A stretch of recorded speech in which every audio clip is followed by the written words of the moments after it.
বিএনপির মধ্যে কিছু লোক আছে যাদের পকেটে ব্লাড টেস্ট করার মেশিন আছে। তারা গণমাধ্যমের এক একজনকে ব্লাড টেস্ট করে, কে বিএনপি কে বিএনপি না। যখন বিরোধী দলে থাকে যে কোনো দল, তখন গণমাধ্যমের বিউটিটা খুব সুন্দর থাকে। সরকারি দলে থাকলে সেটা থাকে না। আমি জানি না আমি যে কথাগুলো বলবো, এই কথাগুলো বলার পরে আপনারা আমাকে আর পরে ডাকবেন কিনা।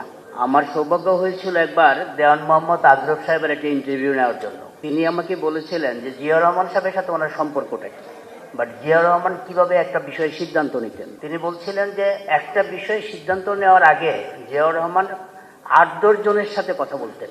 উনি বললেন যে একদিন রাত 3টার সময় প্রেসিডেন্ট সাহেব বলতেন, প্রেসিডেন্ট সাহেব আমার জন্য গাড়ি পাঠালেন, আমার সাথে কথা বললেন।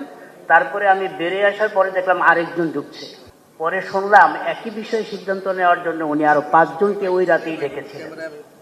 যদি গণমাধ্যম নিয়ে হোক, রাষ্ট্র পরিচালনার যে কোনো বিষয় নিয়েই হোক, বিএনপি যদি জিয়াউর রহমানের এই পলিসিটা অ্যাডপ্ট করতে পারে সেটা দেশের জন্য ভালো হবে।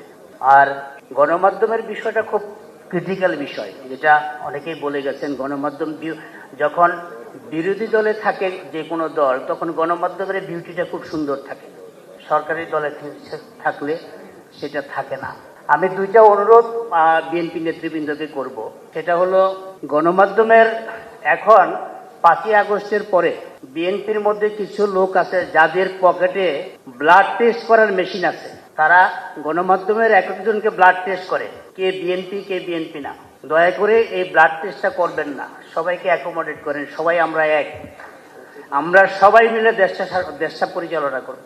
আরেকটা অনুরোধ থাকবে, আপনারা দেখেন যে হাওয়া ভবন নিয়ে তারেক রহমানকে নিয়ে গত 18-19 বছর একটা মবের মতো তৈরি করা হয়েছিল, কিন্তু হাওয়া ভবন রিলেটেড তারেক রহমানের বিরুদ্ধে কিন্তু কোনো এলিগেশন পাওয়া যায় নাই। কিন্তু যারা ওই হাওয়া ভবনকে ঘিরে রেখেছিল তাদের বিরুদ্ধে অনেক এলিগেশন পাওয়া গেছে।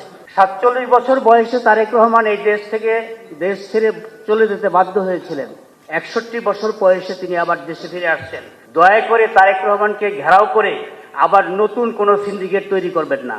এর যদি করেন তবে দেশের জন্য, তারেক রহমানের জন্য, বিএনপির জন্য চরম সংকটের মধ্যে পড়বে। আমরা গণমাধ্যম সেই রকম একটা সংকট চাই না। আমরা চাই তারেক রহমানের নেতৃত্বে নতুন বাংলাদেশ এগিয়ে যাক। নতুন রিন গভীর থেকে পরিষ্কার করে কাপড়কে রাখে নতুনের মতো উজ্জ্বল। নতুন রিন অ্যাডভান্স পাউডার।